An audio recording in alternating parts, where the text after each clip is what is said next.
I do have some show notes that I can bring up. Let me get clear. Where is my...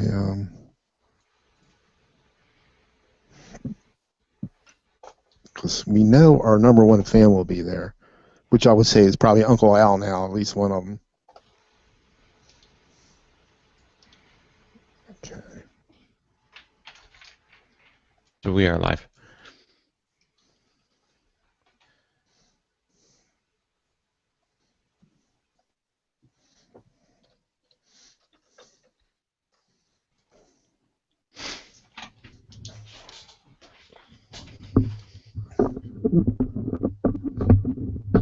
I'm just gonna. I got the recorder going on now, and it sounds. It's pretty good.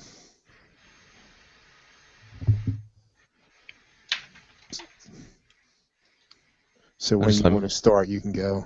All right. Hey everybody, welcome to Geeksters episode 165. This is a show where we talk about all things geeky. If it has a computer in it, at some point we're going to talk about it, from watches to iPads to tablets to phones. We're going to talk about it at some point. My name is Martin Obando. I'm one of the hosts here in Geeksters. Don't forget, if you want to check us out live, just follow us on Google+. You can catch me at MOBando. Our days change just due to work, life, schedules. We do this. We have a great time doing this for fun, but bills got to get paid. So just follow me at MOBando on Google+. So I'll usually post out times and dates of when we're going to record. Sometimes it's last moment, so you got to just bear with us on that. And also, if you want to get a hold of us, you can email us at geeksters@podnuts.com. Tonight, we have a guest, and it's not Mitch. Mitch is here with us tonight. But Tim is MIA. That's just because I think I forgot to remind him that we were going to do a show tonight. Actually, I just forgot. I just kind of called everybody up and said, I'm going live. Where are you at? And they all kind of said, what? But that's okay. I know Tim's here in spirit with us. But we have Marvin B. from MBS Systems with us. And if that name sounds familiar, if you've ever listened to Podnuts, show with Jeff Hallish on Sunday afternoons, that's the man right there. Hey, Marvin, how's it going? It's going great. Man in the van here. Man in the van. Are you actually in the van? You got you have good reception for being in the van. Yeah, I threw a AT&T cell booster on it. Sweet. I have a friend who has a Verizon one who would like to sell it, but so if anybody knows a Verizon, anybody wants a Verizon booster? Nah. Okay. Well, I just thought I'd throw it out there. And then Mitch is joining us as always. Hey, Mitch, how's it going? It's going good. You're talking about Verizon. I am no longer a Verizon customer. I did the switch to Boost Mobile. And is Boost Mobile their own company, or do they have a parent company? I think it's Sprint. Sprint. Yeah, they use the Sprint network. Yeah, and it's I broke my phone because it fell off the roof of my car. Right. At least that's what we're telling everybody. Right. And then I think reindeer ran it over, and then it was picked up. Yeah. By an eagle, and dropped into lava. Wait, that's Lord of the Rings. I apologize. So I'm driving myself crazy using my old Jordan Razor, which is horrible. And so they had a pretty good deal at Boost because I got a Samsung S4, which is 2 steps behind, but it's still a high-end phone. It's still a quad-core, 2 gigs of RAM, and so they gave me a good deal. I think it was $180, and they're still going for like $250, $300 brand new, and in 1 month's of service I had to do with the high end, which was $55 for 10 gigs, and I'm going to drop it down to 5 gigs and after a month, and because I never get over 2 or 3, so that'll do me fine. So, but it's going to cost me early termination fee from Verizon, which is around $200. So it's going to cost me almost like $400 to get out of that contract into a new one and a new phone, but it's worth it. In the long run, it's going to be cheaper. So. Yeah, well, wasn't it 2 days ago Samsung released their new phones coming out? They have a Note 5, a Galaxy 6 Edge, and a flip phone. I'm an Android-based flip phone. I'm not spending $600 on a. Well, no, but you can go back. Everybody can get a flip phone now. And all the major carriers they're getting out of the subsidized phones. I think it was just announced on Verizon last week. So, they're going to tack on like 25 whatever bucks a month for 2 years. So, and actually Sprint, they'll lease it. Like I was thinking about going with them, they'll lease the G4 So after like $20 extra a month, after 2 years, you could buy it out or just get another phone. But I need to start. If I'm going to retire in a couple of years, I got to start watching how I spend my money. You got to start putting that phone in your pocket, not on top of the car. It's still feel bad about thinking about it. I know. We should get you like a hamster ball, and you can put the phone in the hamster ball. Then wherever you leave it, it'll just roll. Yeah. Okay. Whatever you say. Too soon? Okay, I'm sorry. That's but I'm really liking the S4. It's every bit as good as it's running better than the HTC One M8, and that was even higher specs. But it's nice to open up an app and have it work. Yeah. Yeah. No, I hear you. My phone's been doing okay. I just don't want to put Lollipop on there. I was under the assumption that they just started selling them, Boost Mobile, and it's saying it's got Lollipop on there. Lollipop, maybe like 5.0, but it doesn't have Lollipop on there. But it downloaded it. Once install it, and I'm going to try my hardest not to install it because I think you had problems with yours when you put it on. I had problems with it on HTC One M8. I'm not putting I'm not installing it. Yeah. No. Stand strong, Mitch. Unless it does it by itself. Well,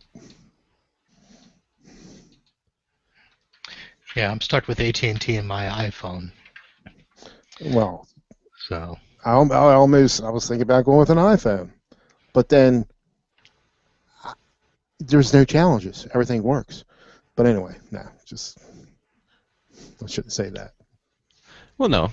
My kids have iPhones, and we just replaced my son's not too long ago, and they're under one plan, and I got to fix it because they keep getting each other's messages and texts. And so when I was in Chicago, I would do a mass text to everybody, and my wife would get the text, and then both my kids would get the text, and they were both just kind of freaking out. And when I got home, my wife said, "The kids' phones have been wigging out the whole time you've been gone.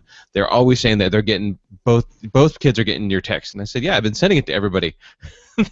So the whole time they thought their phones were broken when I was just sending a group text, but they couldn't see that. My wife on her phone could see that it was a group text because she saw all the names, but my kids just saw it directly from me. But they both would get it, and they were like, "Bah!" They just want an S6. That's what I'm not an S6. What's the IO6, whatever it's called. No, they both want Android phones. They're kind of tired. They're kind of tired of the iPhones.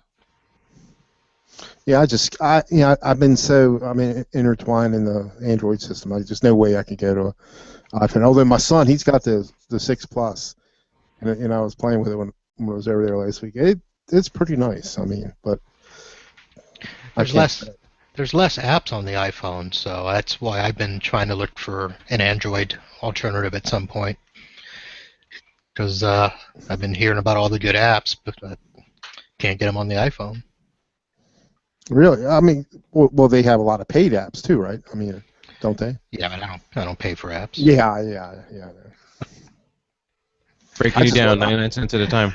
I give enough of my money out to these big companies. Yeah.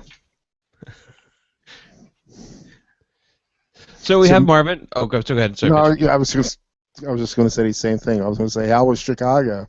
Yeah. So that's, Marvin and I got a chance to meet up in Chicago, and that's the first time we've actually met in person. But, want to bring Marvin on the show and kind of explain a little bit about, have him just talk about what is MBS Systems and what do you do, and, Well, MB Systems is pretty much me. MB Systems. I apologize. See, I keep calling MBS. That makes sense now. Now that I hear it, I'm like, oh, MB. Okay, there. It's all right. Jeff Hallish is always like mbssystems.net. So, always saying the website. Now, basically, if you've heard some of the early shows when I started coming on, pretty much I'm like everybody else, started doing computers kind of on the side, kind of by accident. Everybody wanted me to fix their stuff. And as much as I tried to avoid it, said I didn't want to be a techie, didn't want to be a geek, I was good at it. And about the time, I guess it was 90s, when it was actually okay to be a geek, and they were making good money, and I I figured that I could actually rebuild used computers and make just as much money doing that as I was at my full-time job. And so that's how I got started. Worked at a couple of places, worked at a computer store, worked my way up to being the lead tech in the service department, and was working with the owner, and we had talked about stuff about expanding the business and maybe opening another store. And at the time, that was my goal, was to open a store and actually do computer sales and service. And it was back when we were able to build our own computers and make money. And he and I would go to networking events, and he looked at me one day and said, "You're not ready. You can't do that." So that next Monday, I gave him my resignation and started MB Systems. And that was 18 years ago. And started out doing a lot of whatever came my way, residential. We had a couple of businesses because back then there was no on-site service in our area. It was pretty much even if you had a business and you needed your computer repaired, you brought it to a store. And we were one of the stores. And so we did the business stuff. Eventually our boss let us do some remote stuff on the side and after hours, as long as we bought our parts from him. And so we did that, and I realized that he was marking up his stuff way too much. And so I found a couple of online retailers to buy stuff from, and a lot of times it was half price, so I can make a margin off myself. And so when I went on my own, that's what I did. I sold equipment, built systems, and eventually got more into the business side, and pretty much now it's probably about 98% business. Very nice. Very nice. You've been doing this now on your own for, you said, 18 years? Yep. So you've seen a lot of change. I have seen a lot of change. A lot of change. Yeah, from, well, I built systems with DOS and Windows 3.1.1. Went through 95, 98. Started doing my networking with Windows 98, doing a lot of the peer-to-peer stuff, and built my first server in, I think it was 1999, and it actually was a, God, was it? It was a Novell server with GroupWise email on it. For a law firm. So that was my first server, and then after that I built my first Windows server, NT 4.0, and have been through all the joys. Well, so 8.1 rolls around or 10 rolls around, and you're like, meh, whatever. I've been messing with this for 20 years. Yeah. First rule of thumb: just let it go. Just let it ride. Yeah. I had a couple clients who had 10. I've messed with 10 twice, and once was when the beta first came out. I installed it on that computer right there behind me, different hard drive. Installed it, did all the Windows updates, loaded, went to Night, grabbed, LibreOffice and Malwarebytes, and the whole just the gamut of stuff. Loaded up, opened things up, closed things down, went online, was like, well. Now what do I do with it? Shut it off. It's like, it's a Windows box. It's okay. What do I do? So now I've had a couple users where they're like, I don't know what happened. I open it up, look, I remote in. Oh yeah, you got Windows 10, and I, basically then I have to Google how to uninstall Windows 10, revert back. I had, they just worked. It just went right back to Windows 7. Everything's been fine. Then the same user called me up later on and said, oh, there's another problem. It's a missing DLL file. She showed me a screenshot, and I thought, oh man. So my first thought is, well, something happened with Windows 10 that put it back, missing Windows DLL file. How am I going to go find this? And then I started doing some more research and come to find out it's because she installed her Verizon Android phone stuff. And I said, what did you do just prior to this thing? She goes, I installed this. So I go and I look, CCleaner. You can see in the startup tools. It matches exactly. I'm like, sure enough. I said, do you need it? She goes, not really. So I uninstall it with the machine. There you go. Have a nice day. Yeah, it's a big discussion. Well, I shouldn't say big discussion, but on TechNibble, one of the discussions today was somebody who uninstalled 10 for a customer, charged them, and the customer Googled and found out that Microsoft says that the rollback is free. So they wanted to know why they had to pay to get it rolled back. So Because he did it and the customer didn't do it. right. Right. Well, yeah. That's. I mean. It was That like was a my- one-click. I did it too. It was a one-click thing, I think. It is, but I put in there, I said, this is how I'm responding to people. Yeah, it's free if you click the button, Mhm. but if I have to come out and click the button, There you gas go. isn't free. That's right. So That's right. You could pay a plumber to come out and fill your glass of water for you. The water, but he'll still charge you to come out and pour you a nice cold glass of water. yeah, so that'll be an interesting, as to how many people roll back from Windows 10, and not because it does or doesn't work, just because once again it's a change, Right. and people don't like change. Right. And Well, I think my biggest thing, and going back to what you were saying about being in the business for so long, is that when we moved from 98 to XP, or from XP to 7, or Vista, if you will, and then Vista and on up, every time it was this: here's the CD, here's a brand new installer, you have to do this, and it's a step, it's a process. It's not just it's not just a Windows update. Now Windows 10 is an update. It's very much like Linux, and it's very much like Macs, where it's all inline updates, and that's a problem, because then people just update it. It just happens, and they go, I just got used to 8.1, or I have no idea what's going on, and now all of a sudden this operating system is just there. Right. It's not a big step, and for techs, I don't think that's as big of an issue, because we're just techs. We get it. But I think for end users, they're going to run into I don't know if that's a bad plan for Windows, because I think inline updates for Windows could turn out to be a good thing. It's worked well in other operating systems. I think it's more secure. I think we get a chance to keep up. Windows can be patched more efficiently with it. I think an OS inline update could be a little rough, especially if it's not, if it's not warranted or wanted, because it just says reserve your copy. Like, it's going to go away. Like, there's not enough. You're not reserving, I'm not reserving a table at a nice restaurant on a Friday night when there's only a limited amount of time and there's only a limited amount of tables. It's software, and it's Microsoft. They have unlimited. Microsoft will just be like the government, and they'll just print more. Yep. And so when people reserve it, because they think if you have to reserve it, and unfortunately Microsoft used the word reserve, which implied that there's a limited amount, and there's not. So then people reserved it. They signed up. On 29th, it rolled out, and they were the first ones to go, this is not what I meant by reserve. I meant just hold it for me, Right. And Yeah, I think that's bit not like that pizza company we went to in Chicago, where Right, we right. wanted we tried to Right. reserve our order ahead of time.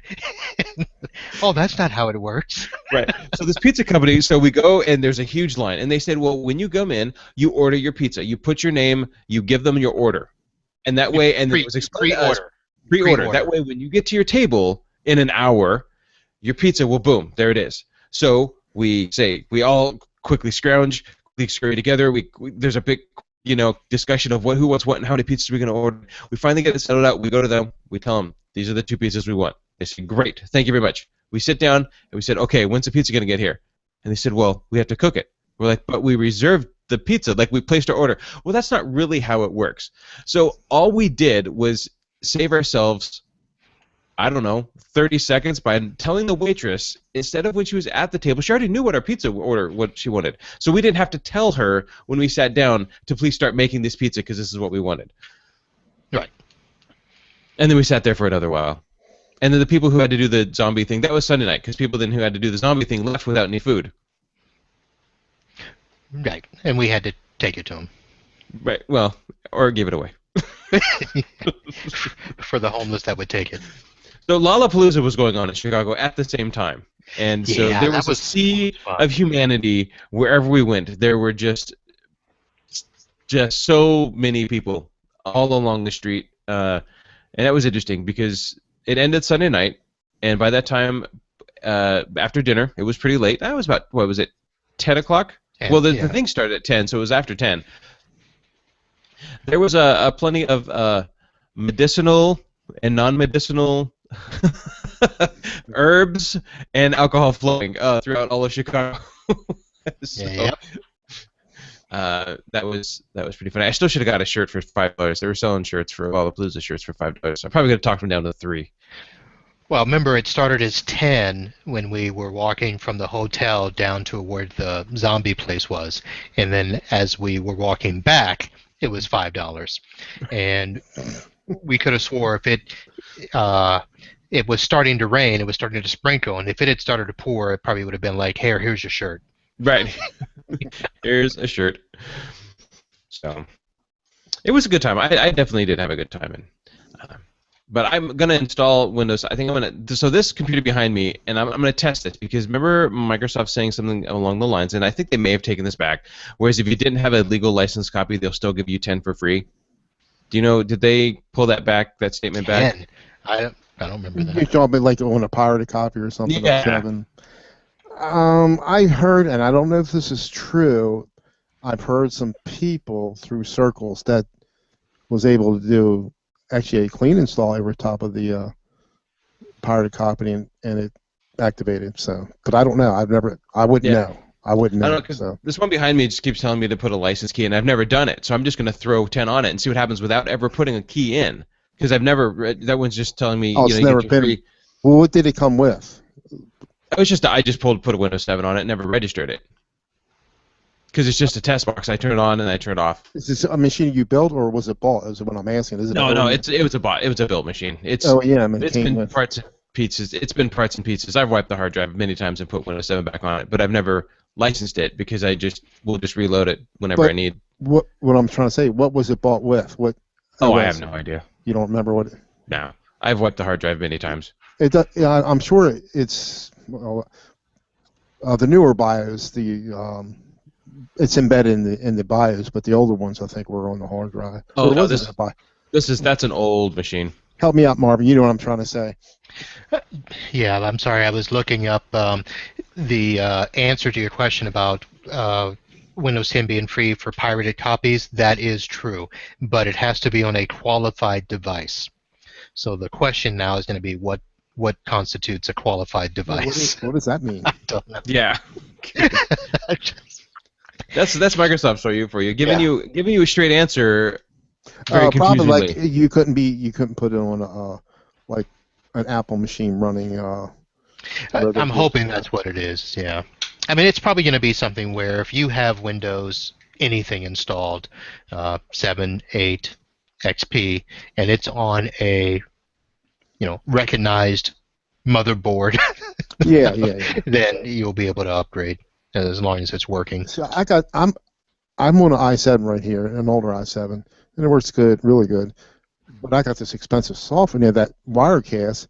I'm afraid I haven't really researched anything, but I'm afraid to put it on there and it may not work. I think I heard some stuff that it may not work with. Actually, I thought they had problems with the version of Wirecast I have that with Windows 8, but I never researched it. So 7's going to stay on these two machines for sure. I'm staying Windows 7. I do have a Windows 8 machine here, and I've got 2 notebooks that I will probably, one of them I will do the inline upgrade, and one I will wipe and then install. Let me. You weren't here last week, or did we talk about it? I put it on 2 machines. I put it on a recent Dell that I bought like 4 or 5 months ago, with Windows 8.1. I did the upgrade, and I was having a problem with this program. TeamSpeak, if you know, but it's like a gaming chat thing. But some tech guys, we use it for that. And I wanted to import my profile or into it, and it kept on crashing. From another machine, I wanted to keep the same profile. And so something's not right there.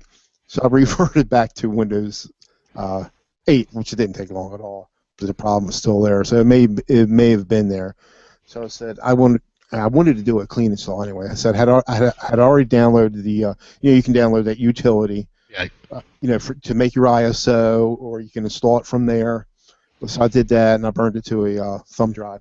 So I did do the clean install, and it took probably less than a half hour. A lot shorter time than doing the upgrade, and everything worked great on there. I had to get a few drivers from Dell, but the clean install, it was much better. But I did upgrade this laptop. It's like a 5 or 6 year old i3.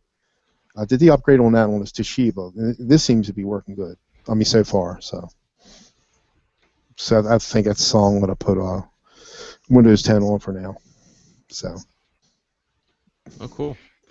Yeah, I haven't tried it out yet. I'll probably, like I said, install it. I just haven't home.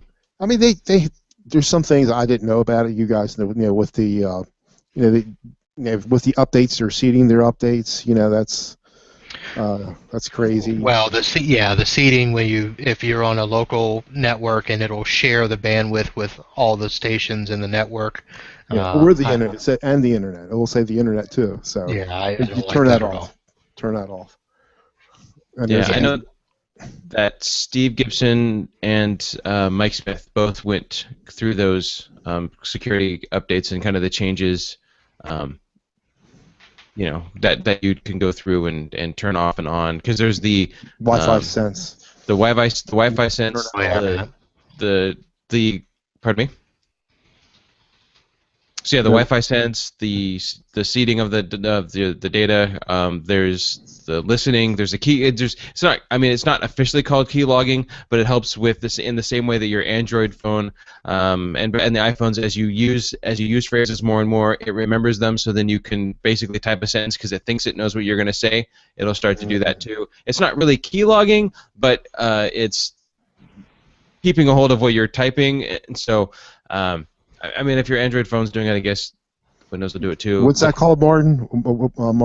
Martin, what do you turn off for that? That's the getting to know you features.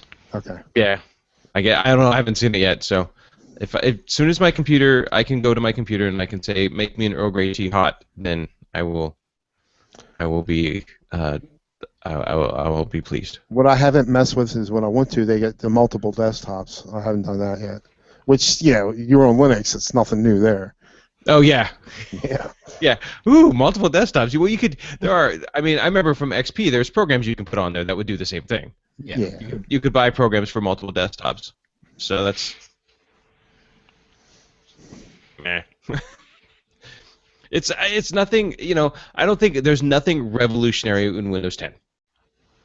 From anything over the last. Well, years. it is from the standpoint of a Microsoft user who doesn't know that there's other stuff out there. Right, but there's been nothing since Windows 7 that has been extremely revolutionary. Did you guys meet Corey? Was Corey Friedman there? He was in Chicago. Yeah, he was there. Yeah. I mean, I think there is benefits of running that, the Metro stuff in the Metro thing. He could explain it better than I could, but I think you're a lot protected. I don't know. That's all I'm saying. I just remember him talking to Fred. I think he talked about it on some of the shows where when you run stuff in that Metro thing, the modern UI. Yeah, you're more secure than running it on a desktop. Well, yeah, when you can isolate apps and run them in their own space, I think there will be a point in time where that will work. I think from the perspective of a lot of people in businesses in particular, I mean, a lot of business software is stuck in legacy mode. And until those companies make that jump, that's where the discourse is going to be, because, end users are going to be fine with it. I mean, end users are jumping over to Windows 8, Windows 10. They're used to apps on their tablets, but businesses, I'm on XP at work. I mean, I work for Dark Container Corporation, disposable product list. I'm on XP. We have some 7 machines, Windows 7. I'm still on Windows 7. I mean Windows XP, believe it or not. But it works. My 2 biggest law firms we still have XP stations in those offices. They just haven't gotten all the machines to even move up to Windows 7. And there's no need for them to, because their legal software isn't there yet. Yeah, I'm writing a proposal this weekend for a company, and they have 3 out of 8 machines, 3 of them are Windows XP still.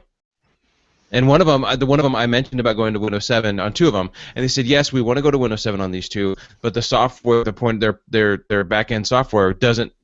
They don't know if it works on Windows 7. Well, it does, because they have another computer, so they just need to they don't really want to mess with it until the software gets upgraded. That's fine. Well, they don't have support for the software either, so they just want to say what's on there is working right now. One of the machines I mentioned about Windows XP, and she just said we're not getting off Windows XP. That's a $20,000 printer that does not work on Windows 7, and it's a printing company. They said we just can't do that. And I said, well, the other option would be then to isolate it and make it its own standalone computer, and that's what I've done with a couple Windows XP machines. I've got one of my bigger companies is a 3D printing company, and this company makes not just a little bit of 3D stuff. They make multi-million-dollar parts for government facilities, and their main printer that came from the distributor is running Windows XP. And the problem they're running into this one is that the CAD files are sending to them and making these projects are so big that Windows XP is running out of system resources on 32-bit system. Yep, I have a similar customer. His same thing. He's got one machine, still XP, because it works with that one plotter, and he wants to upgrade it because it takes him forever to render anything on it, but he can't because the software isn't updated. In my case, we use a lot of apps. We use warehouse management software. It's I work in Maryland, but everything's in either Chicago or Mason, Michigan. So we're running stuff through Citrix. We use SAP, we use Catalyst, and so I'm in there most times. So really, the only thing you got your mail, and it works fine. We have no problems. We probably have maybe more problems with some of the Windows 7 machines, more so than the XP machines. But yeah, here's a customer I've got, Martin, that 70 desktops, 50 are Windows 7, 20 are XP. Yeah, I kind of wonder who's. I don't want to have to place a blame on somebody, but. Is some of the fault business applications because they're not moving as fast, or is some of the fault Microsoft because they're pulling away too fast and at their own speed, and everybody else just either hold on or get off? So whose fault is that? I think it's a combination of both. I mean, the industry. Think about it. 10 years ago, we would not be having a lot of these discussions about whether or not we should move to the next operating system. People just knew, wait till the first service pack, or wait till your company comes out with drivers. We just knew those things, and remember the lifespan was a lot longer. XP has been around forever. But if you look at Windows 7, 8.1 has been out, 2 years, and we're already dumping it? Yeah, oh yeah. Things just lasted longer, and we expected them to. I think it's a combination. Microsoft, along with the rest of the world, is trying to get into this cycle where every year you're going to get a new version, you're going to get a new something, you got to get a new phone every year. You got to get a new car lease every 2 years. Now, aren't they just talking about now? It's not going to be no more Windows. You're just going to update it all the time, aren't they talking about that now? Yeah. Right. They talked about dumping Patch Tuesday, and because that's been a staple for 30 years. Yeah, it's Patch Tuesday, and everybody knows it's Patch Tuesday because on Wednesday I get my computer's running slow. I'm like, so instead of having Patch Tuesday, you'll have updates every day. Right. So then it's going to just be slow all the time. Right. It'll be Adobe updates every other day. Speaking of updates, I think on Windows 10, that's another thing. You got updates, you're not going to have a choice. You're just going to get them. I think I read that too. Like in Windows 7 or other versions, you can choose not to install them. Well, at some point at some point you're going to have to. Right. But this last Patch Tuesday that came out, 3 days ago, there was 14 updates, and there were some of them were for Windows 10. So everybody kind of the GFI, the blog that I read from GFI pretty much was like, well, okay, I guess we will have Windows 10 updates. I was telling you, a friend of mine, I walk in the door at 4 o'clock from work, and the phone's ringing. I run. It's my buddy. Oh, what do I do? I think it's installing Windows 10. What do I do? But it was doing the patches. It wasn't doing Windows 10. He was like, I said, I don't know. What do you want to do? I had to Right. log in there and assure him that Windows 10 wasn't on there. Oh my Yeah, gosh. yeah. So this one says, this blog says, well, at the end of July, Windows 10 went public, and guess what? Life as we know it in the update community didn't come to an abrupt halt. Here it is, the second Tuesday of August, and lo, and what do we have? A Microsoft Security Bulletin. At least you thought the new format might even mean fewer patches. No such luck. We have a whopping 14 updates again this month. However, the good news is that only 4 of them are classified as critical. Interestingly, all 4 affect the new released Windows 10 operating system. There have also been reports about Windows 10 systems getting stuck in a continuous loop reboot and cycling, continuous loop reboot cycle after updating, which hasn't it says which hasn't done the new operating system reputation much good. The new Edge web browser also got its first cumulative update. In addition, the patches for Windows are also fixes for Office and its companion services, SharePoint links, as well as Silverlight. And then it goes on to talk about, now keep in mind, except for the Navy, which paid millions of dollars to continue on with Windows XP support. They actually put a little jab in there of like, if you have enough money, you can still run Windows XP. So I got to chuckle out of that. By the way, I thought Edge was really fast. I thought it was. But just making changes in there is so different. It was like, I just want to set it up to start with Google, the Google page. And it took The homepage? forever. Yeah, it took me for it's just they're trying to make it. It looks like how you would change the settings on your tab. That's what it reminds me of, like the settings, how you change it on or off. It's just kind of, I guess, which makes sense because they're going to have the same one for their phone. But it's just like, well, it was a lot different. I mean, similar but different. Like on the bottom taskbar, you can choose to show icons or not. And here you can just change it right click, that little arrow and do it right in. There you had to go somewhere else to do it. It's the same but different, and it's just a little strange how but I guess they wanted to look like the phone, like the phone app, I guess. And you are recording the show on a Windows 10 box. So if we sound bright and shiny, if I sound 20 years younger, that's because we're recording on a Windows 10 box. Right there. Well, don't show it. The problem is that I'm afraid that if it's like Googling Google, the world will explode. That's the i5 all by the wall with Windows 10. Clean install. You have to go through the planet as it's exploding. Right. I know that I should know that from something, but I don't. So I'm just going to agree with you and be like, oh yeah, that was a great movie. I have no idea what you're doing. By the way, Lost in Space. Listen to this. By the way, when you Voxed, Martin, I'm watching YouTube. I'm watching a show that came on for one season, I believe, in the 60s called The Time Tunnel. And you guys aren't old enough to remember that, but you might have heard it. I think it was the same guy that did Lost in Space. And I love that show. I mean, so I was watching the very first episode. They go back in time. They go on a Titanic. So I need to finish watching that so when we're down. But go ahead. Time Tunnel. Time Tunnel. I thought it was a great show. I mean, I think it came on 68, 60, somewhere around there. Good show. But it only lasted one season, so I guess it wasn't too good.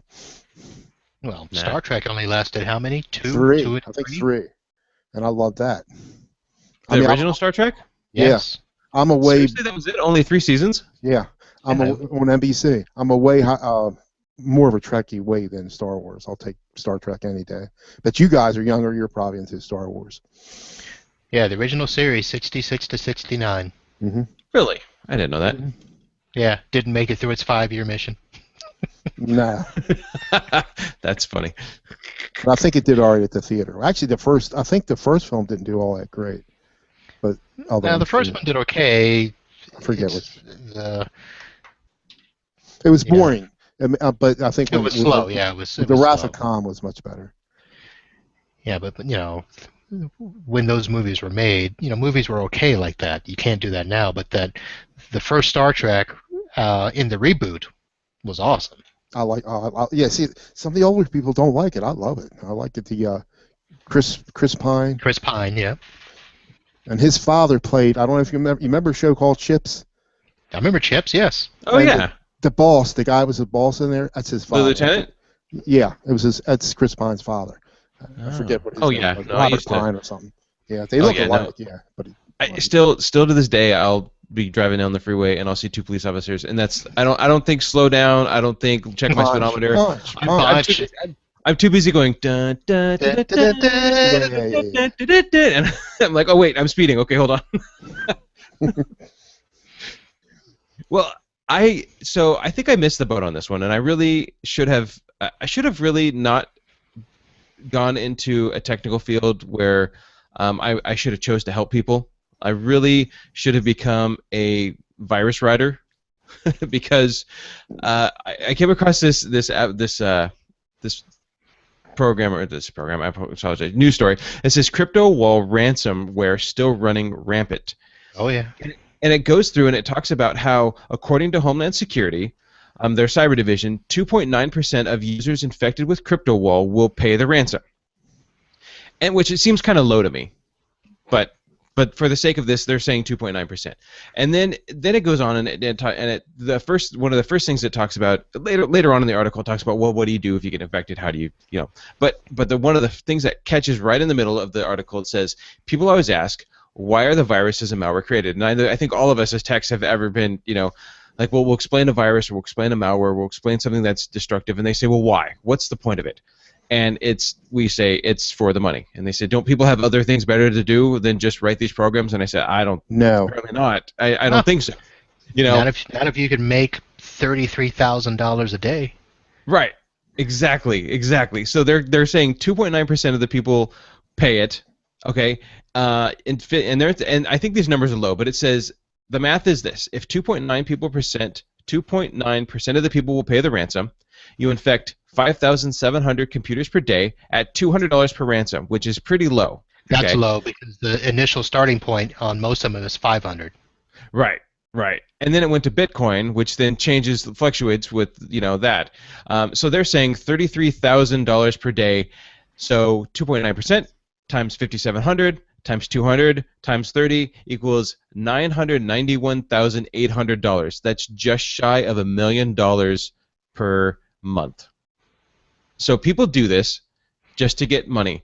And like I said, going back to my original statement, I'm in the wrong business because I could have made $1 million per month, and CryptoWall and its variants are still out there, and I would be talking to you guys on a ship somewhere in an Indian Ocean.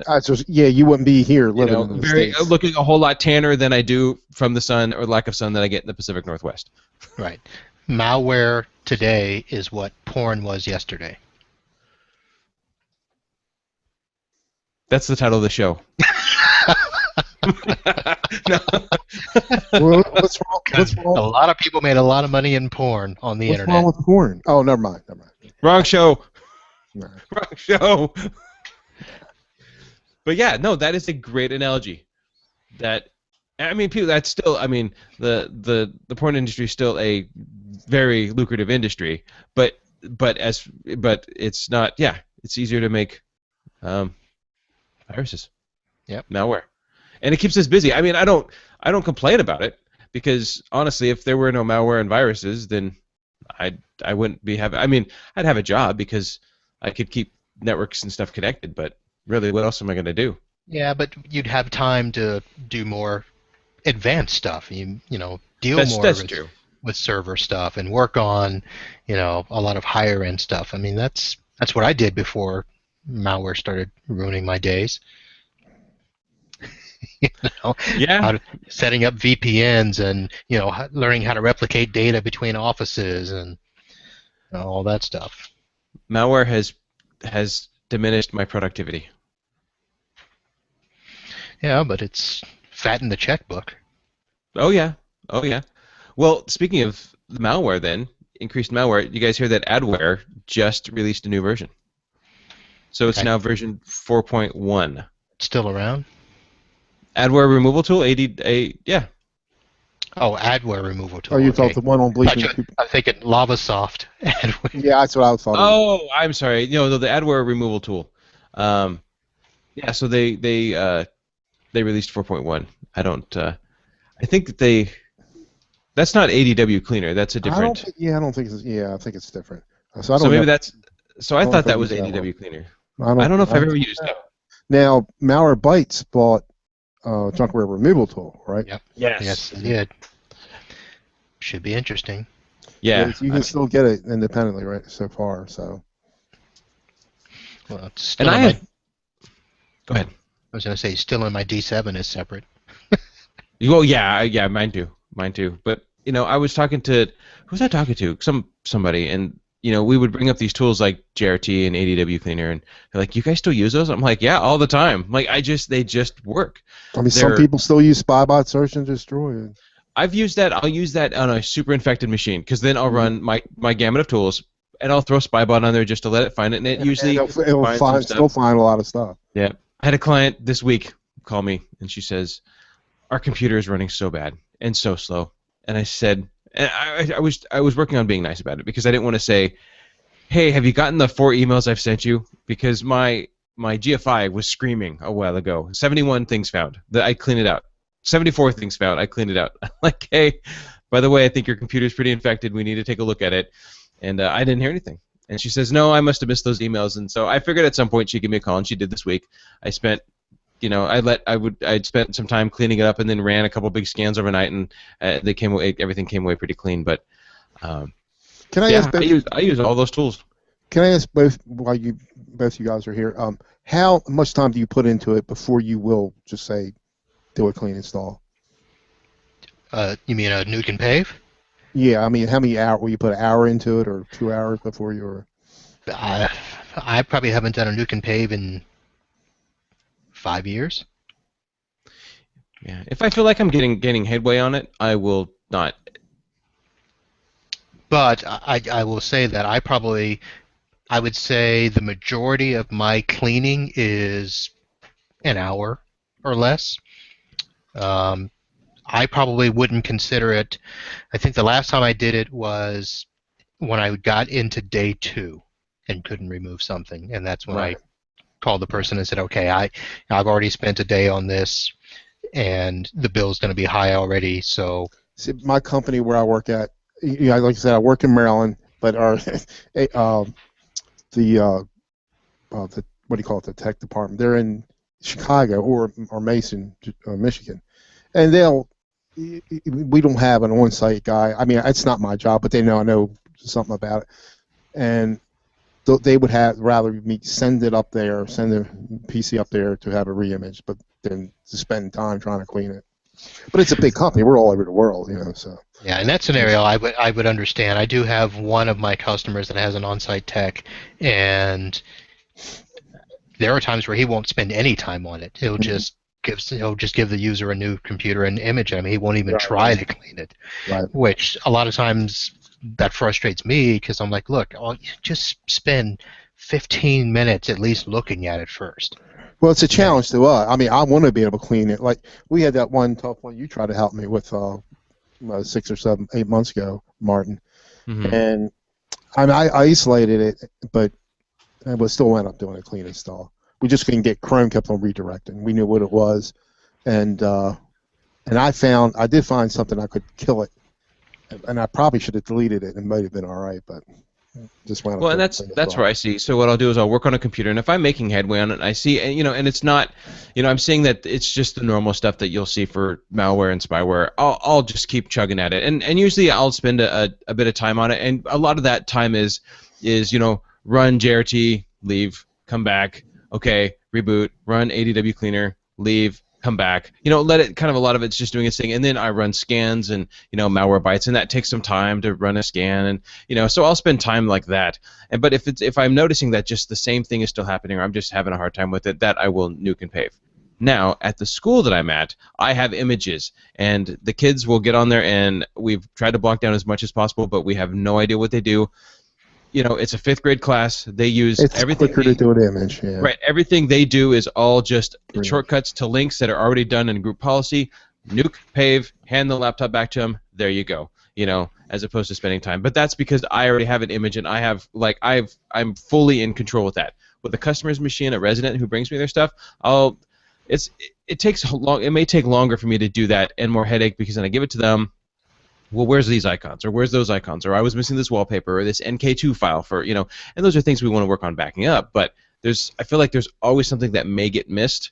At least with the school, I can say, no, you're not going to miss this because you haven't used it in a year. Yeah, I like to try, and like I said, most of my stuff only takes an hour or two, but that's still less than rebuilding a machine. Oh yeah, yeah. And that's one reason why I do it. But the other problem is, and I mentioned, the on-site tech, is that he'll never even save their stuff. I mean, he may back up their My Documents and their internet favorites, but that's it.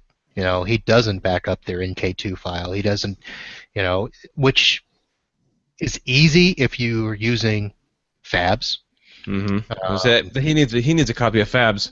Yeah, I mean, it's just, I mean, for the cost, come on. I mean. Yeah. One time, I don't know how I landed this computer job, my very, very first computer job. So I went working from an ambulance, right? I was an EMT. I went to paramedic school. I was working on an ambulance, and I switched careers, like literally midway down the freeway. Just 180'd it, switched careers. I don't know how I landed this job. I worked on the vice president needed his computer reloaded, and I just did it. Put everything back, said, here you go. And he goes, where's my documents? I'm like, what do you mean your documents? He goes, didn't you back up my documents? No. Yeah, I thought I was going home that day and not coming back to work. I thought my vacation started that day. He was gracious enough and he was very nice. But I have learned that when you delete and you do not restore the vice president of $1 million company his data, it's probably not a good thing. And that's kind of, it takes a learning thing like that to go, don't forget to back up their data. Yep. And now they make, like you said, now they make Fabs. And that's, if nobody out there has ever used Fabs, check that out. It's Fabs Auto Backup. It is, I don't know, it's the best thing. I didn't use it for a long time, and now I don't even know why I stopped using it. I used it twice just before the show to transfer over two machines. But I'll tell you what, I was like you. I didn't use it for a while. There's several tools out there that I kind of knew about, maybe downloaded them, never used them. And Fabs was one of those where I bought it and I thought, well, we'll see how it goes, because I was using, the built-in Windows transfer, and that seemed to work okay. And I used a couple of other tools. But what really hooked me on Fabs was I had to upgrade a terminal server. And I had 80 profiles on the terminal server. Now, they weren't all in use. They really only about 20 people used it, but I wanted to bring over all the data and whatever. And literally, I had thought that it was going to take me a week to transfer everything over from that server to the other one. But literally, I had the new server installed. That Friday night, I put in Fabs, backed up all 80 profiles to a USB drive, moved the USB drive to the new terminal server, and at that time, I had to log into each profile to do the restore, but I did it all in a day. Yeah. Now with Fabs, you can actually transfer those without having to log into each and every profile. So who knows how much more time could be saved with that. So, I mean, Fabs is awesome. Yeah, I just used it. I used it on this weekend. So I came back from my Chicago trip I landed back home at 1:30 in the morning on last Thursday. Saturday morning, I hopped on a plane and I flew to Palo Alto for a client. I got there about noon, got some lunch, got back to the office, and what I was doing was creating a flat network, 3 machines, one server, and making the server DC promoing it, making it a domain, joining the computers to a domain, and then getting all the printers and everything set back up, because we're going to be using we want to do that way because it never was working right, and we just we're going to be combining some other domains together, and we just need to do. This is a step that we just need to do, and so I went down there and I used Fabs on the local machines to back all their data up, even though I was using a great tool called ProfWiz. No, Yeah, Yeah. Profways from Informed IT that will move your profile, your local profile, to your domain profile. This went great. I did everything on Saturday from like 1 to 5. When the lady at the other side of the business, they have a shared business space. She set the alarm. We were walking out the door together. I did everything remotely from my hotel room on Sunday. Monday morning, I went in there, made sure everybody was working, and then off to my next job while I was still down there Monday afternoon. But to use Fabs because I used Fabs to back up everything from the server, all 3 machines on an external hard drive. And just to make sure. And actually, I brought this up before. I think I had mentioned that I sent them a hard drive and it wouldn't fit. Remember, they said they were having issue plugging it in. Oh, the USB drive that the they USB couldn't drive put in. So here's what happened with that. So it was an older server, and they put it in, and then they snapped it. And so the inside tab of the USB was stuck inside the USB dongle for the hard drive. And so then they go to put it in something else, and of course it doesn't fit. And I get it, and I'm looking at it, and I'm like, oh, great. Oh, my goodness. Who in the world doesn't realize that they've snapped a USB? Okay, well, then I put it in the other one, and it comes off. The inside one comes off again. I was like, oh, that's 2. There's only 2 left in the back of the machine that aren't being used. So I called the gentleman that Saturday night, and I said, here's what I need you to do. Well, first off, we need to wait. They had moved everything around, and then they said, ever since we moved stuff, we can't print to the color printer. And the color printer is not a network printer. It's a network printer, but it was shared via USB. So I grabbed the cable for the USB printer, and I pulled on it, and it just came out. And I took the end of it, and I stretched it to the server, and it didn't make the server by about 3 feet. So they couldn't print to the color printer because it wasn't hooked up. So I said, I need you to pick me up a longer USB cable. And I had to send him a picture. And then I said, pick me up a powered USB hub. Because I know if we're plugging things in and out, these things are going to snap off again. So when they got the powered USB hub Monday morning, I got behind the server and I gently plugged it in, made sure it fit. Okay, now we're going to plug everything into the hub, which is new, and it'll fit everything right, and things won't snap off. But that's why it didn't fit, is because it was already the tab was snapped off the server in the drive. Did you get these USB drives from the dollar store? I mean, no, I don't know. They're I mean, I carried mine down. It's a little Seagate hard drive. I think anything would have been in there and it would have broke. I think it just was loose. It's an angry server. I don't know, but I thought, oh man, if this breaking this fast, how is it going to work? So, got it all working. Angry server. Angry server. Hey, it's an one of the things, old grumpy server that didn't want to be demoted. I know. Well, promoted. It was like, promoted. No, I'm fine. I'm fine. So, okay, one of the issues that I had in Chicago, and you probably too, is I got called away at least once to work on the client's computer, and this is not my first conference that I've been to where the wireless is awful, and I wish that they would fix the issue, because if you're bringing a whole bunch of texts, especially during the middle of a week, that they're probably going to have to work. And I've gone to conferences where the wireless stuff, and luckily Dor let me use his phone, and I was able to. He turned on hotspot. I was able to get online and get my work done. It was much faster than the wireless at the thing. So I had a hotspot originally from Clear. It was like $54 a month. It was unlimited amount of data. They didn't care what you did with it. The guy actually told me that. Says, we don't care what you do with it. You can get in. You can have all the access to the DHCP scope and tweak it and whatever you want to do with it. I don't care. Then Sprint bought them. Sprint bought Clear. And then about 4 months after Sprint bought Clear, they said, we're discontinuing that. It's no longer available. So I have my hotspot that I could use on my phone, but my phone runs hot. We have a family plan, so sometimes I can't do that. So I've gone to the AT&T store a couple times, and I said, well, what about opening up my own account from the business and getting a hotspot for myself? And they said, well, these are the plans, and here's the, nothing. It's like it'll be fine, but it always feels like it's a little offset, and I'm like, am I really going to use it? Am I really not? So I purchased one of these. And I'm going to give it a shot. It's called the Karma Go. It's yourkarma.com. It's $149 for the device, and then you prepay for data on it.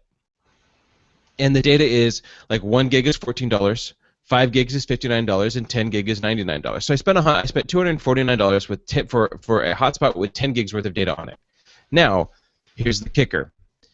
It uses eight devices, so it's pay as you go, and you can have used up to 8 devices. I can't customize it. I can't make it a password protection, and I can't adjust the DHCP scope. There's nothing I can do with this device. It's wide open. Well, the reason it's wide open is because they want other people to join it, and that's why they call Karma. It's when it says when a random person joins your network, they'll have to sign up for a Karma account to use it. And then I get 100 megs worth of data as a thank you for referring them as a new member. And then it says, then the data they use is through Karma, not your data pack. So it's a social media, if you will, a wireless device. So I can take this, go to a coffee shop, and if people want to join on, they can, but then I get 100 megs of free data every time somebody else joins. Yeah, but you're not really inviting them. You're not really referring them. No, but they log in, they see it, they go, oh, I want to get on this wireless, and then they do, and they get on the wireless. And if they don't get on the wireless, then I still get my 10 gigs still. So I'm going to give it a shot. I looked at the map, and it's all up and down the United States, or up and down I-5 where I live, because I've taken one of the problems I ran is I went on a business trip, took my little clear, was in a hotel room in Southern Oregon, and I needed to get on the wireless, and it wouldn't work. It just wouldn't connect. So I'm hoping that this one will connect. Yeah, I've got to look for something too. I used to. Well, here, I'll give you my referral for Karma, and you can. I can get. Yeah, but I can't connect to you from here. Well, no, but you can get your own. But then I get a referral. See, I've referred you. Now I get some data out of it. Oh, well, what do I get out of it? Good karma, man. What have we been talking about for the last 3 minutes? I got my own karma. I live in paradise. That's Florida. I don't know if I. You would love Florida. You're gonna love it next year too. I am an overweight fat guy. I will not love Florida. So am I. There's air conditioning. There is air conditioning. And there's a show. I'll put a link in the show notes. But there's the Next Web did a big talk about Karma Go and everything about it. So I'll let you guys know more about it when I get it. But I know there's air conditioning. The only thing I see is, you could use up that data pretty quickly. Yes. So, yeah, I definitely could. So I'll have to be careful with it. But, and I think in a pinch, for an emergency, I could see that really being a lifesaver. Right. I think there are. I think I was talking to Dor about that because he had heard about it, and he said that somebody else he knew had used it. And if you follow them on Twitter or Google Plus, something like that, every now and then they'll do like a one-day sale where they'll knock 75% off a data plan, and then you can just go buy data, and now you have it kind of banked up a little bit. So I'll give it a shot. I bought 10 gigs, and we'll see what happens with it. I mean, I don't know. It'll work in a pinch. Yep. It was funny. I did ask the lady at the front desk when I checked in on Sunday if Wi-Fi would be okay because it is a tech conference coming in. She, oh yeah, we do this all the time. And by Sunday night, I was like, you don't do this all the time. Yeah. Well, either that or she didn't quite understand what you wanted. Now Lisa, the hotel. Go ahead. No, real quick. Lisa wanted to do a show, and she wanted Chris Carruthers. I don't know if you met him while you were out there. She wanted to do a show with Chris, but they just couldn't get any Wi-Fi. Oh yeah, Wi-Fi. Oh yeah, that wasn't happening. Yeah, the podcaster hangout. Yeah, those rooms down there were it was a dungeon. Yeah, it was below sea level. If that's what it felt like. I think it was. And plus, Lollapalooza kids were still there, so they probably were killing bandwidth too. Those kids, get off my wireless! As I shake my fist feverishly at them, and turn down that music. Turn down the music. And put on some clothes. So here's something that I thought was interesting, and I got a conversation with my friend about this because he is a website developer. This came out just the other day. It says AdBlock causes $21.8 billion loss in ad revenue. They've seen a between 2013 and 2015 Firefox users using AdBlock raised from 34 million to 48 million users. And it says, Google Chrome increased 51% from Q2 of 2014 to Q2 of 2015, reaching 126 million monthly active users. And so I asked him about that, and him being an advertiser, well, needing to make money off stuff like that. And he says, yeah, that's just how it goes. And I said, well, here's a problem that I see, is that because I'll admit I use ad block programs. I don't want to see all the ads. I don't want to see all this stuff, and I realize that I'm shortchanging people. But the problem we're going to run into is that we block ads. People figure out a way to get around the ad block thing, so we still see ads. So then ad block programs become more aggressive, so they make more aggressive ads to get around ad block things, and I see this just becoming a really big cycle until our browsers crash because they're so overloaded. Talk about overloaded. At bay. You know what I mean? What is my computer doing? Oh, it's blocking ads, and it's just redlining. Right on cue. Yep. So I thought that was an interesting I thought $21.8 billion worth of lost revenue. Is that extreme? I'll turn it off when I'm watching Bright Tech stuff. Because he told me, don't turn that on when you're watching my stuff. Yeah, have it off. Well, Windows 10 is going to allow you to turn off targeted ads. See how long that lasts. Yeah, I mean, I've used AdBlock Plus, or now I use uBlock on Firefox, on Chrome. I mean, just go to a simple page like CNN. Go to CNN without an ad block on it, and turn it on.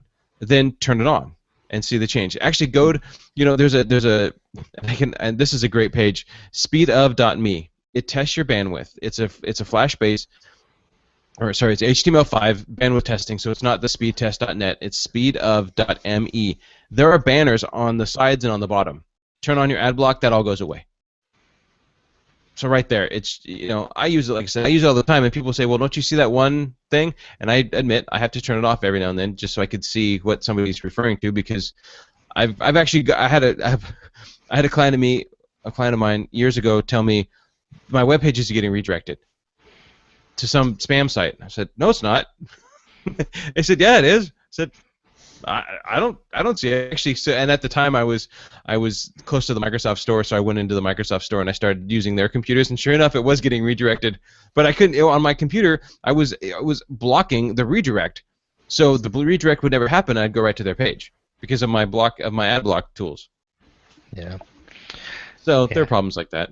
Well, I'll tell you what, ad blocking tools, I have to use them, because if I didn't, every freaking page I turned to would show another fluke device. Oh. I'm like, I already bought it. I don't was need to say, to how see many it can you anymore. own at one time? It's ridiculous. Yeah. Every time I look, there's another one. I said, I have that one already. Leave me alone. I just got an email from a client. I don't know. I know people may have seen my facial expression, but this is the email I just received. Hi, Martin. The McAfee software I use it on my laptop at home to access the VPN recently expired. Define recently. I define accessing a VPN through McAfee. He doesn't use a... I'm confused. I'm confused. So I think what he's saying is his McAfee is expired at home. That's what he's saying. And he already pays... I'm going to try to sell him on my managed services plan. Good deal. Well, at least he's letting you know ahead of time. At least he's not saying, I'm infected. Right. And my thing is expired. Right. And I know his VPN is fine because they VPN in to their office. It's a veterinary clinic. They VPN to the office, and then they use RDP to get to their personal, their private, their own machines within the office. So he's just mixing terms. Is that remote web workplace? They don't have that. So, and this tool, this application they use for the veterinary clinic cannot be ran off of VPN because everything gets sucked down. I've worked with their techs, and it's not the best tool. So what we do is they just VPN in, they get their VPN, and then they RDP to their local machine in the clinic, and they just work that way, and that works well for them. They don't have any way of doing that. And yeah, Sebastian Charles in the chat room says he LOLs and says McAfee VPN. I'm not even sure. What would that look like?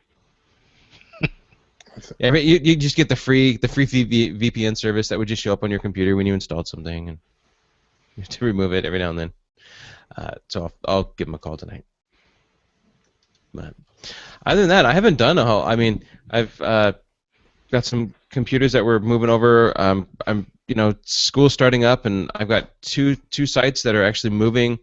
School's starting up, so we're buying new hardware for them. We're just chugging along. I think the end of this month in September is going to be really busy for me. I'm waiting for it all. I've got all these proposals written out, and they all say, well, we all want this done before school starts, and it's creeping up on school starting up, and I just see it all just hitting my desk at the same time. So, in other words, we probably won't do another show for another 3 weeks then.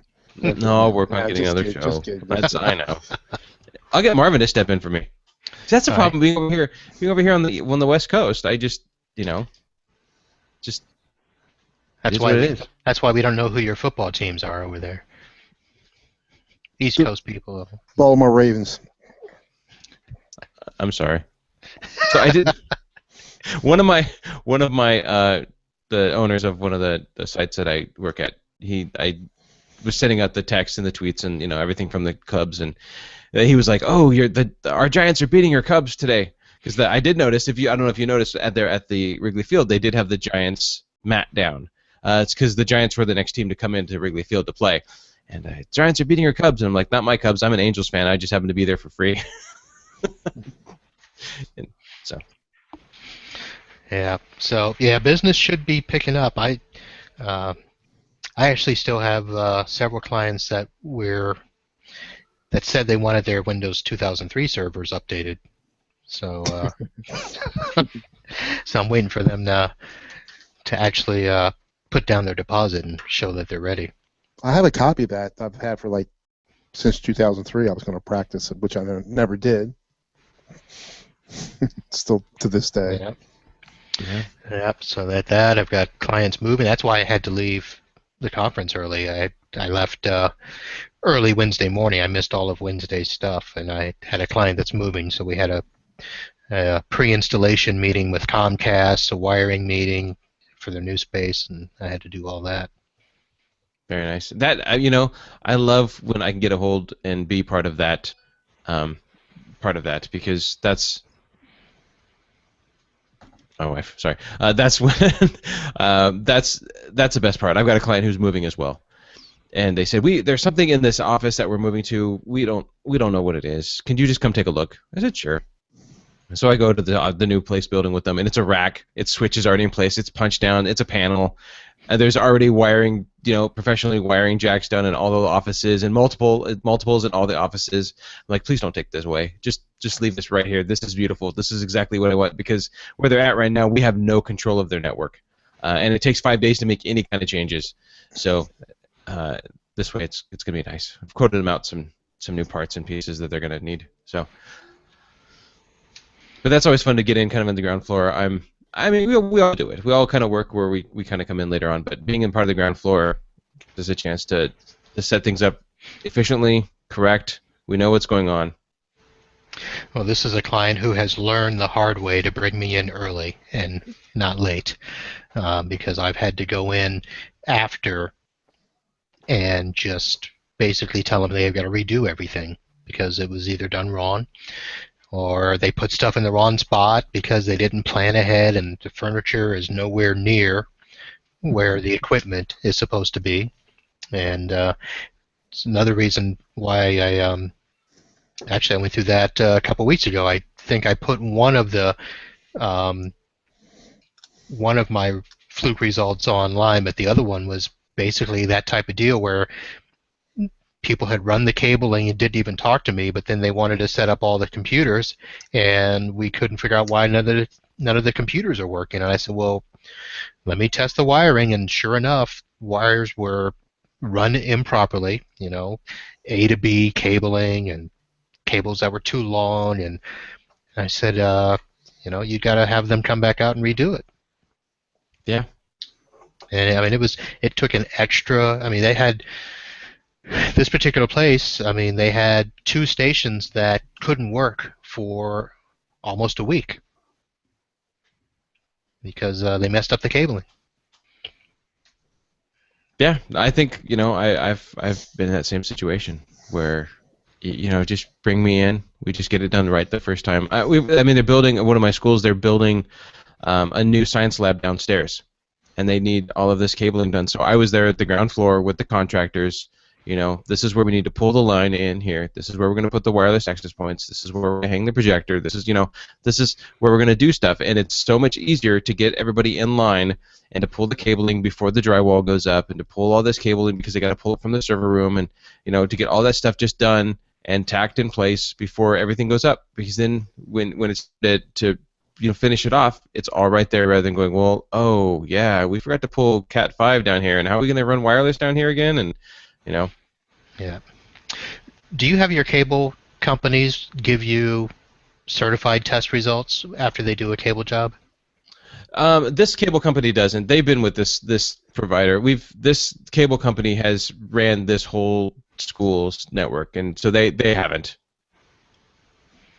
It's kind of, I mean, it's kind of been old school, and they just have used the same company for so many years that it's trusted that they do. But no. So to answer that question, no, I don't. Well, but you've used them for years, so Yeah, and if anything goes wrong, he'll come right back out. So, I've never had any issues with this one company. I've actually he's referred me to a couple jobs, and I've referred a couple jobs to him for coming out and running some cable. And it's luckily they work out of Portland and Vancouver, so any new clients who need any kind of cabling done in the area, I go right to this one guy. And I have his personal cell, and I'll call him up and, hey, what's going on? And he'll be, the other day, like the last time I called him, left a message. He called me back. He was on his way on vacation, on his way back to, going on to vacation, and wanted to just follow up with me and let me know where it stood because the cable was pulled in a weird spot, but he left a whole lot of cable, and he was like, oh, we're not going to leave it there. I just need to get it through.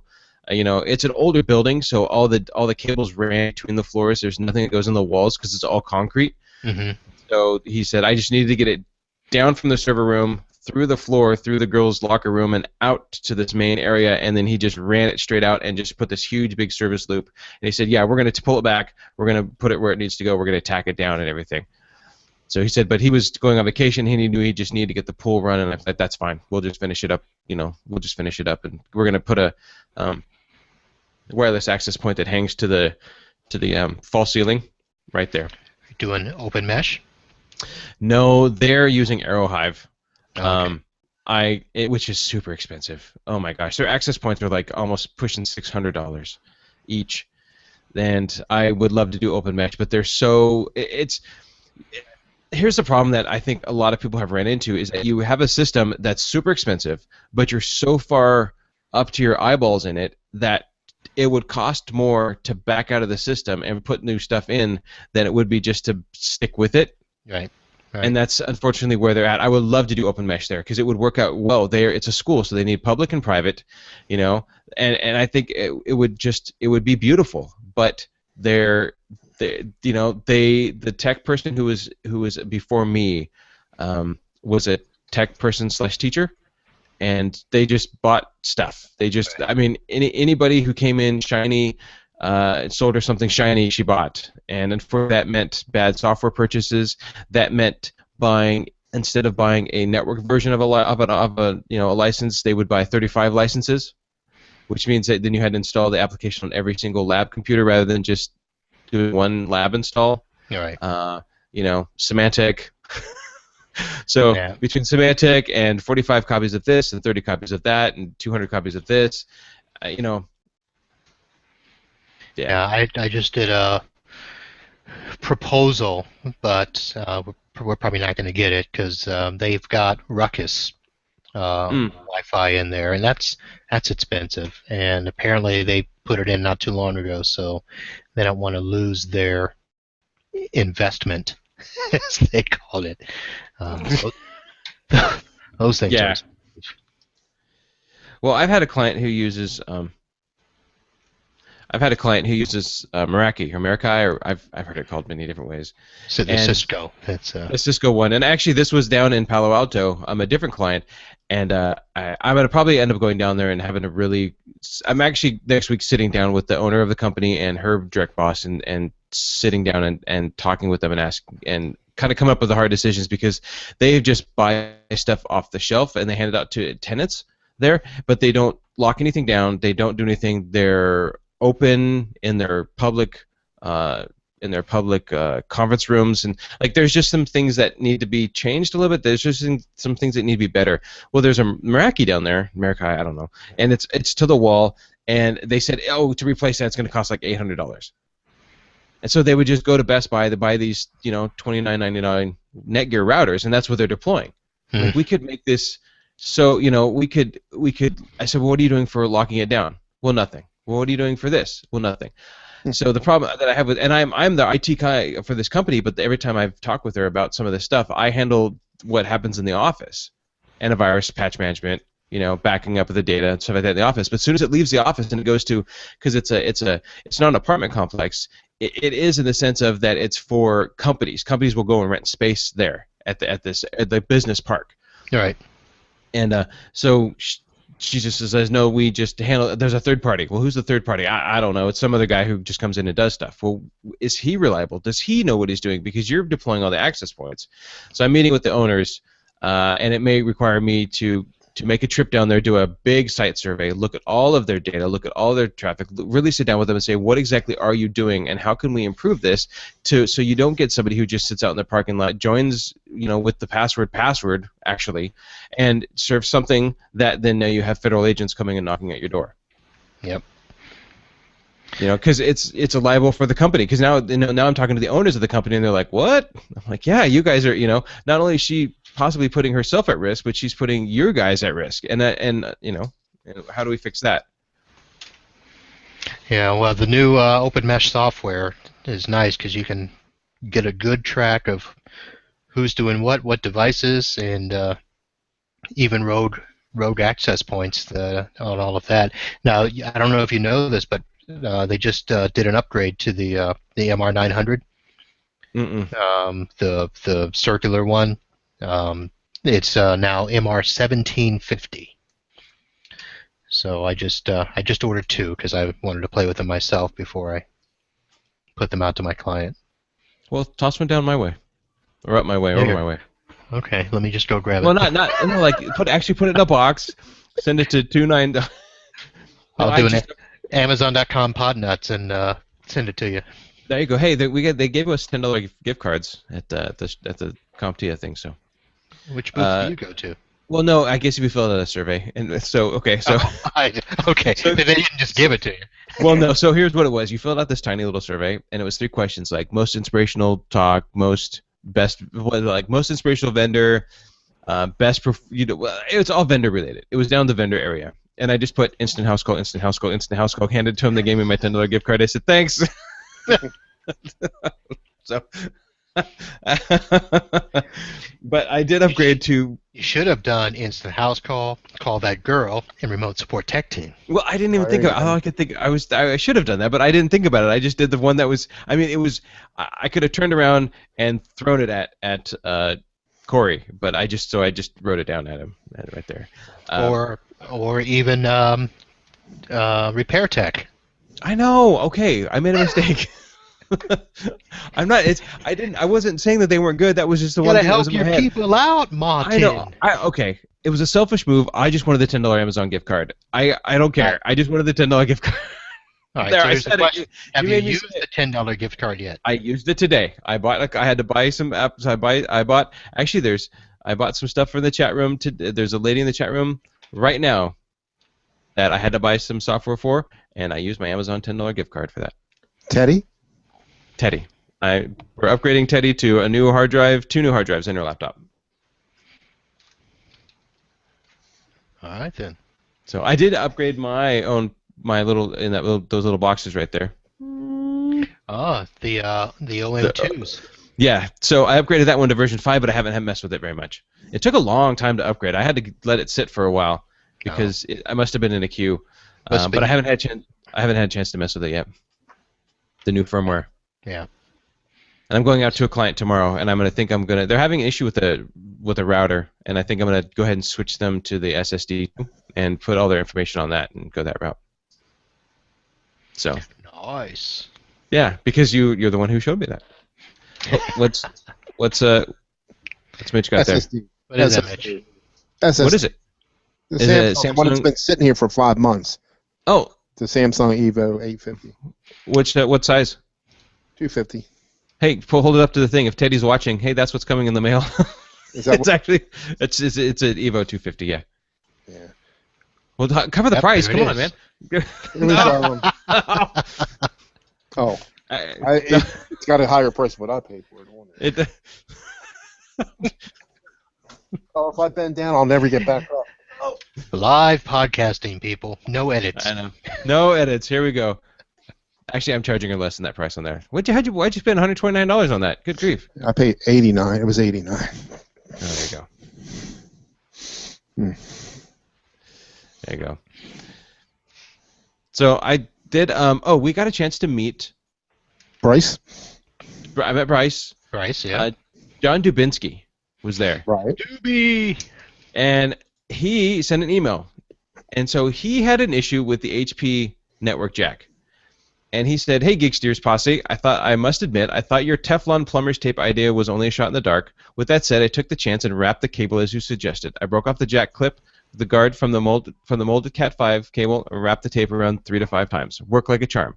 A time will be to true test, but at this point, the cable seems to be firmly in place as well as removable as needed in the future. Great idea. I appreciate the time. With much respect, John Dubinsky."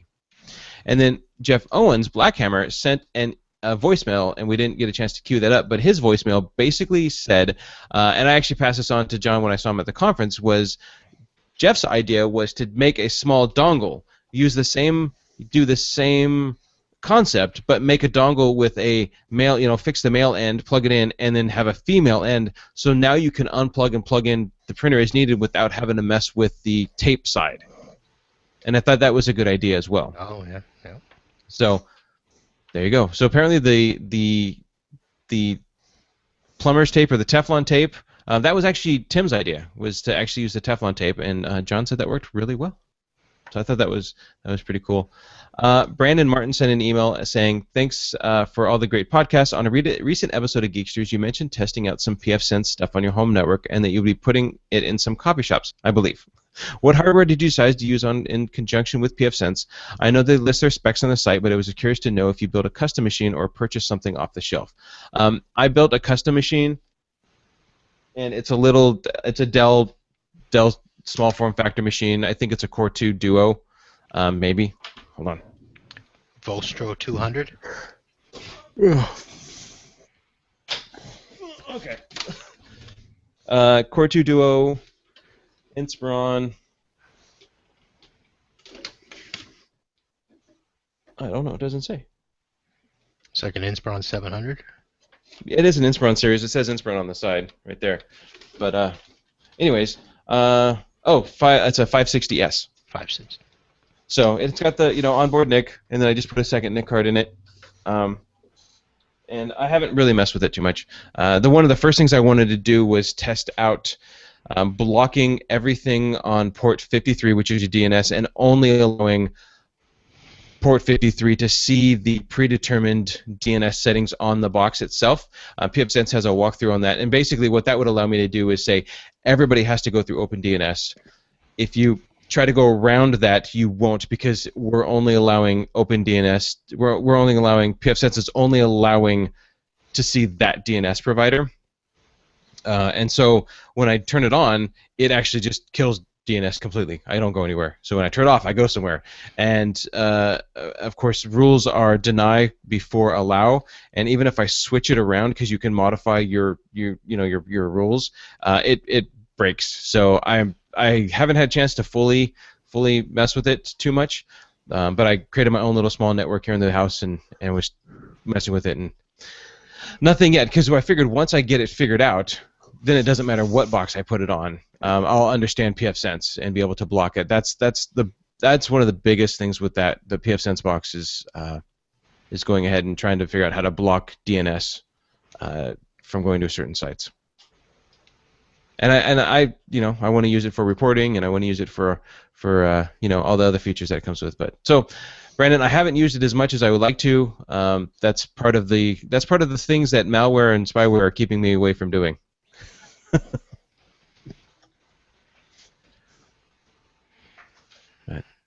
So any projects coming up? You said you had some projects, Marvin. Anything new coming up, or?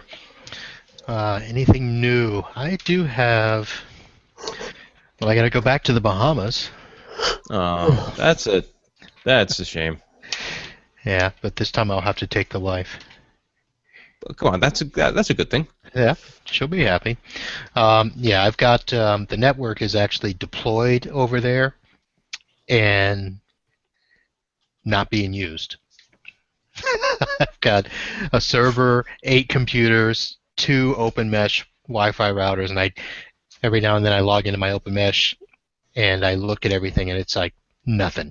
Nobody's logged into anything. So we've got to go over there and we're going to deploy Office 365 for their email. It's going to be the easiest thing since they're coming back and forth. But we've also got to set up remote access so that people, when they're here in the States, they can connect to stations over there. So I know that normally what I would do is just set up, this is a 2012 Essentials box, so normally I'd set up Remote Web Workplace, let them go to that portal, and then connect to their desktops. But their internet over there is just flaky. And the current, there's only 2 internet options you have over there. You have, the Bahamas Telephone Company, BTC, which basically is DSL. And that's the primary provider, and that's what they got first. They do have a cable option that they keep saying that they're going to get that will give them at least, I think their cable goes as high as 20 meg. And I told them, I said, you really want to get the cable. And we can use that as the primary, use the BTC DSL as backup.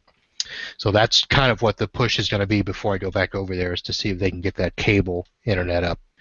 And then I can set up all their stuff and do all the remotes.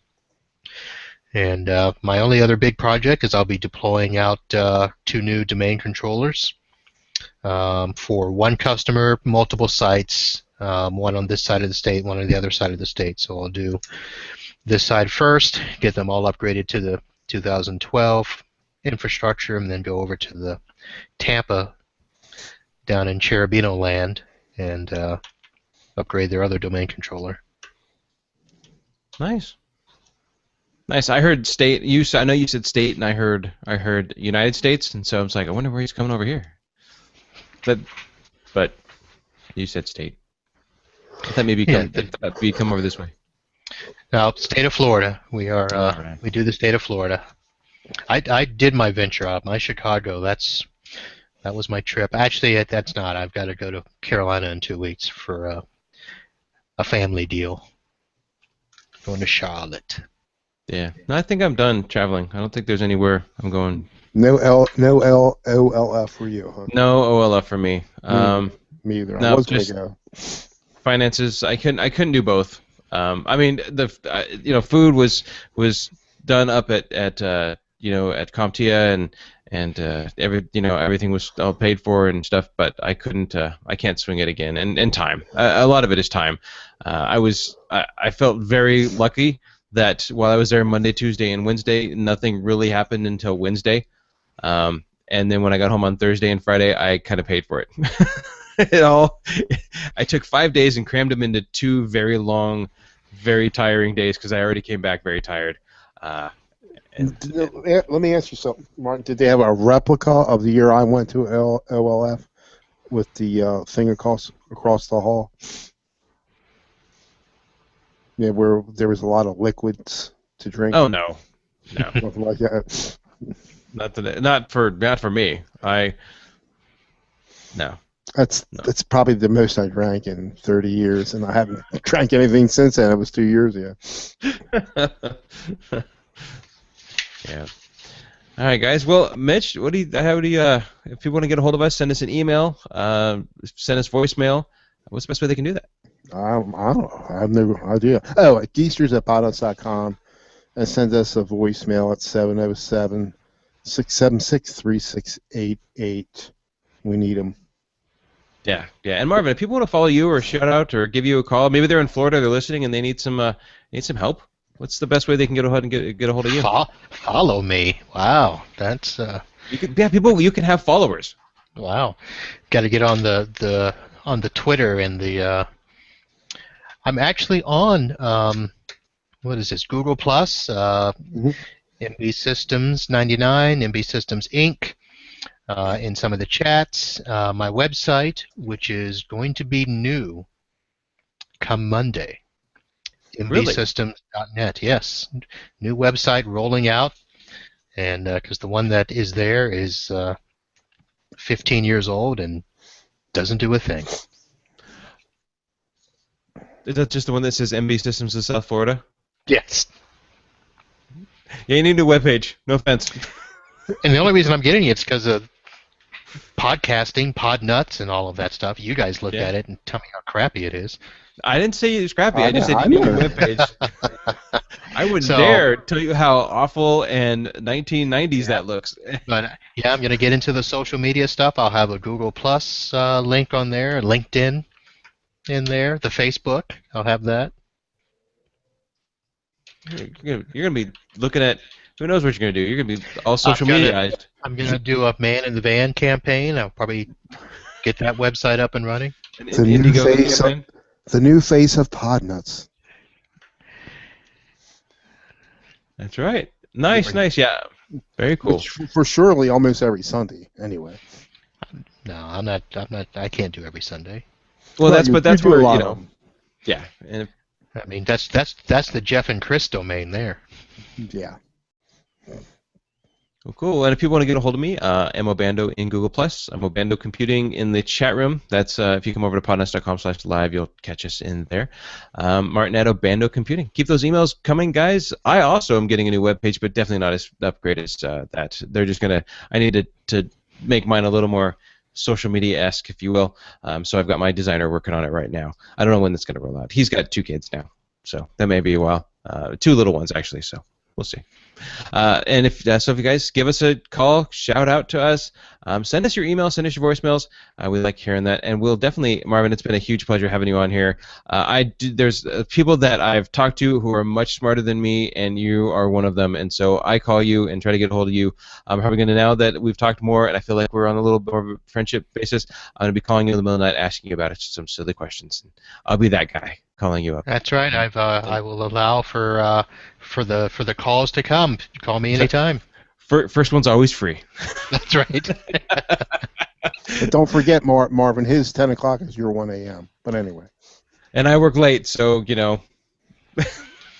But I'm also getting up early as well. So, Marvin, thanks again for coming on. It's been a huge pleasure. Thanks for having me, guys. You know, doors are always open. Not door to door. We're always open. Anyways, come back. It's been a pleasure. All right, guys. Have a great fiscal week, and don't forget to be grundled. Bye. It recorded. No blue screens? No, it went to sleep one time, so oh shit. But What? it was all right. Oh, wait. Oh, we're still live. Man. Windows 10, come on. Don't go to sleep. It's all right. No, we are still live. But again, Marvin, I do thank you for coming on. I'm sorry for postponing it so many days to get you on here, but I'm glad it worked out. And then I caught you like you were walking through a building. Are we still? I'm sorry, I'm coming. I was in the middle of a meeting telling them I got to get going. I got a show to do. And they're like, what kind of show? And then you chimed in, and I'm like, this kind of show. That's right. He's calling me right now. You don't understand. I'm needed. I'm a wanted man. I felt, and yeah, that was just a mistake on my part. So, because I had a huge, like 31 user rollout of Exchange today, migrating from Google to, well, they're migrating from POP to Exchange, but a lot of them are mobile, or they'll reroute because their POP's not working right, so they're just using Google to check their POP, and that just doesn't even sound right. It's messy. Things don't work right. Well, they're a nonprofit, so we're able to get them free hosted Exchange accounts. And so we planned this a couple of weeks ago to get to it today, and it was one of those things where I wanted to do it. It needed to be done, and I was just kind of dreading it because I was already backlogged. So I emailed the gentleman, and I said, hey, just checking about tomorrow, because I still have to go through and put all the accounts in, get everybody temporary passwords, so that way come tonight when I change everything until I can get to them on Monday, they're going to have to check their email via the web with a temporary password, which they're going to have to change and then remember. So then on Monday I can get their Outlook all set up. He said, "Oh, I completely forgot about it. I didn't send anything out to anybody. Can we push it back a week?" And I said, "Yes, yes, we can." And then, and then I have a small 3-user shop that we're switching over as well, but they use POP, and so I think on them I'm going to get their POP email information and actually run IMAP and download all of their data on my local machine, join my Outlook to their data, and then manually just move everything over. And so that way when we join them to their hosted exchange, because they've all used iPads and iPhones, they're completely mobile, so there's no way for them we can't just copy over PST to an OST. I don't even know how to do it in a mobile device if we can. So I'm just going to pull it down. I'm just going to pull it down to my local Outlook. Are you going? Are you going to Hosted Exchange or are you going to Office 365? Hosted Exchange. Which provider? KMID. It's a local provider that I've contracted with. Because I wonder if Code 2 can help you with that. Well, like I said, so what I think what I'm gonna do is just log in as IMAP, set my local Outlook machine, my local Outlook up to IMAP, pull all their data down, and then just copy it over for them. Yeah, I was looking. I thought Code 2 had an option where once you had everything downloaded, you could upload it into Exchange, but I think that's more of a backup and restore. Yeah. Oh, I mean, if I had if this was an on-site exchange to that, my provider would assist me with. I could send him all my PSTs, and they would just put them all in there for me. Okay. Yeah, but this is all mobile, and so it's a little bit. It's tricky because they don't use computers. They're right, yeah. And it's a heating and cooling company, so they do everything. They're always out in the field, and that's. And I'm glad they're moving away from a POP and IMAP system, so they're going to be doing this. So, and the other one, that's a little bit bigger one. So, it's good though. I don't see huge hiccups. I mean, I explained to the gentleman when the owner of the company for the second one, the smaller one, I said, here's a problem you probably will run into is that you're going to have to reference your old email for some of the new stuff because and the problem they're running into is they have got iPhones and iPads. So sent items are not synchronized, contacts are not synchronized, inbox is kind of synchronized, but it's the problem with POP and IMAP that POP, it's just that whole problem. And moving to hosted exchange, I've got some clients who just drag their feet, and I said I really recommend this, and they say we don't know why. And then they do it, and about a month later, I check in on them. Over time, I check in with them, but about a month later, I say, well, now that we've made this change and dust is settled, what do you think? And I can't believe we've done this, haven't done this earlier. This is so much more efficient, And it's just that they just, one of my clients was like that. We moved 30 accounts over, and they were like, we don't know. I said, this longevity, this is going to work out really well. Yes, there's going to be some growing pains, and it's going to be weird for a while. And now we don't even know what we would do without it, because they've got groups and calendars and shared items and shared contacts, and it's working like it's supposed to be working, and they're actually spread out. This is a company that it's a property management company, so they have a downtown office, they have the Palo Alto office where I just was, and then they have 14 other sites spread out around the state. And all of them share contacts, and all of them share things. And there's property managers who can talk to the property firms, and there's calendars, and who's on vacation, and and they can do all that. And I just moved them over. You may have heard they're the company that I moved over to ShareFile. So, yeah. But all right, guys, I gotta get ready, and we got a quick impromptu, some softball stuff tonight. At about a half an hour, I got to drive there. I got it changed up still. So thanks for coming on, Marvin. It's fun. I mean, it's a learning thing for me because I don't do any of this stuff, but it's really interesting. Well, thanks for having me, and I too have to leave. I've got to go back up a router that we're gonna wipe tomorrow morning. But tomorrow's Saturday. Yeah. I only say that in jest because I have to go fix a router tomorrow as well. Hey, it's time and a half. At least. So. Yeah. But this is a company that keeps messing up. They keep trying to do stuff themselves, and then they keep calling me to fix it. And this last time I just said, look, you've got too much crap and too many rules. Let's just wipe it, start it over. Let me fix it up right, and then just don't touch it. So, All right, guys. Good Yep, night. yep. all right, All good right, See night. you. thanks, guys. Bye-bye. Bye.